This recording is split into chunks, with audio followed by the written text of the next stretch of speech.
Parlons du deuil animalier. C'est loin d'être un sujet facile, on le sait. C'est justement la raison pour laquelle nous voulons l'aborder.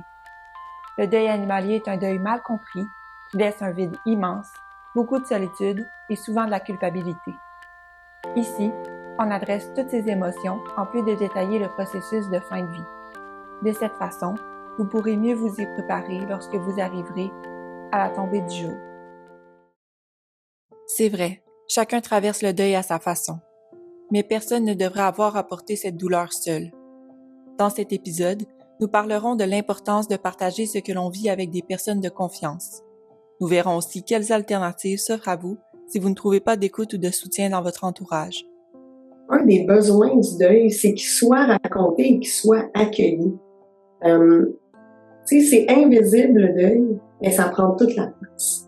Donc, le sentiment de solitude et d'isolement que les gens vivent, c'est très, très majeur dans l'expérience du deuil. Parce que, on continue notre vie, puis les gens, ils pensent qu'on a passé à autre chose, mais dans le fond, on est comme pris avec ça. Souvent, on n'ose pas parler de notre deuil par peur de déranger ou de perdre le contrôle de ses émotions. On essaie parfois de tourner la page trop vite et il arrive même qu'on se juge soi-même d'être autant affecté. Pourtant, enfouir sa peine, c'est aussi risquer de se détacher de tous les beaux souvenirs et les moments précieux vécus aux côtés de notre animal.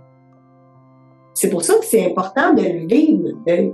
Parce que si je veux pas penser aux beaux souvenirs parce que ça me fait pleurer, si j'ai pas la chance peut-être de parler de mon animal et de mon deuil, ou peut-être que moi-même je veux pas le faire parce que ça m'amène des pleurs, de la tristesse et tout ça, ben c'est juste que je vais laisser beaucoup de choses derrière. Hein? Donc pour moi ça c'est vraiment triste parce que nos animaux ils nous ont amené tellement qu'on veut pouvoir se souvenir de ça, on veut pouvoir parler de ça.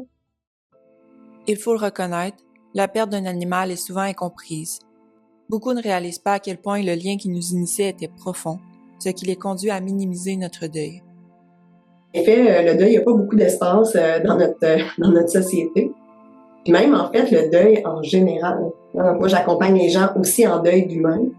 Puis même là, c'est pas long que notre entourage s'attend à ce qu'on pense à autre chose. Donc, dans le cas du deuil animalier, c'est juste empiré. Je pense qu'il faut vraiment se protéger là-dedans. Et quand c'est pas nécessaire, je pense qu'on n'a pas à essayer de se justifier. Le deuil animalier, c'est moi, en tout cas, je trouve que c'est une des choses les plus pénibles à vivre dans notre vie. J'ai perdu mes parents, c'est pénible, mais notre animal, en tout cas, dans mon cas, c'est mon enfant. Ça fait 4 que je perds. Et puis, je me dis, c'est ça, c'est tellement une grande épreuve qu'on a besoin d'être entouré. Puis, on a besoin de s'entourer de gens qui nous comprennent. Puis ceux qui ont un peu moins d'empathie, on peut les éloigner doucement pour le temps que c'est le plus souffrant. C'est pas avec gentillesse, mais dire, regarde, on s'éloigne un petit peu, puis on reviendra. Oui, il y a tout l'aspect de l'incompréhension, mais il y a aussi tout le fait que les gens qui sont très mal à l'aise avec la mort, oui, mais aussi avec les émotions intenses et désagréables. Ce qui fait que souvent, les gens vont éviter le sujet, non pas parce qu'ils comprennent pas ce qu'on vit, mais parce qu'ils sont trop mal à l'aise, puis ils vont éviter de nous parler de notre animal parce qu'ils voudraient surtout pas qu'on commence à pleurer. Et en même temps, c'est ça qu'on a besoin. Mais on est dans un air, notre société, c'est vraiment le bien-être à tout prix, là. Donc les gens, ils veulent nous tirer en dehors de notre peine parce que ça les rend inconfortables de les voir là.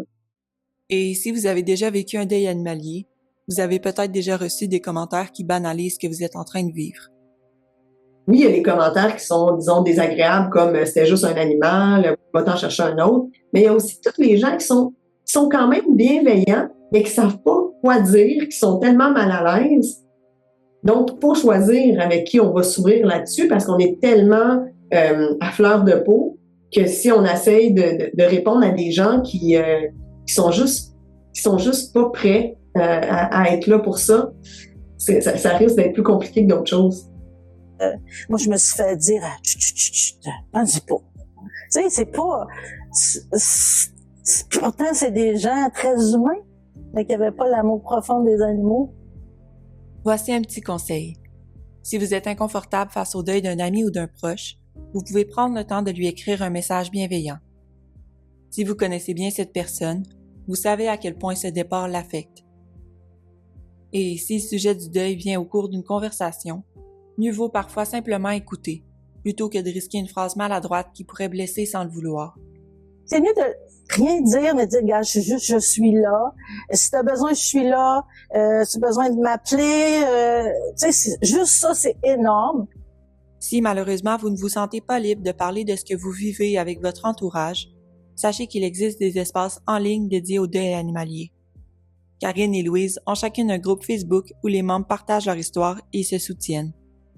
Ils viennent chercher de la compassion, ils viennent chercher de l'empathie, justement, s'apercevoir qu'ils sont pas seuls.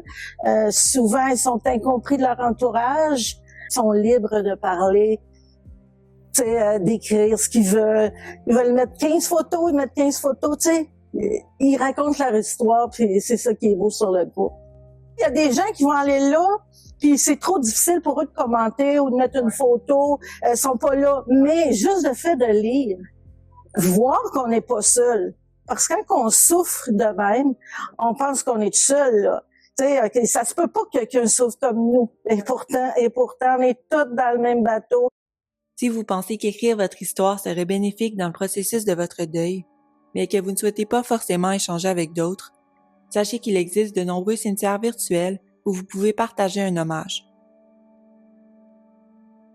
Pour aller plus loin, nous vous invitons à jeter un œil aux autres ressources proposées par Karine, dont plusieurs sont gratuites. Bien, tu sais, je fais aussi de l'accompagnement de groupe. Et là, les gens viennent vraiment chercher le fait d'être avec d'autres personnes, le fait de pouvoir partager leur histoire, de pouvoir aussi entendre l'histoire des autres, qui est différente, mais qui ressemble à leur histoire. Et ça, c'est vraiment réconfortant. Le soutien, là, c'est qu'est-ce qu'on a le plus besoin parce que quand on souffre, on pense qu'on est tout seul au monde. Oui, on est tout seul au monde avec notre peine. Mais on est des centaines de milliers partout à souffrir comme ça. Fait qu'on est tous pareils.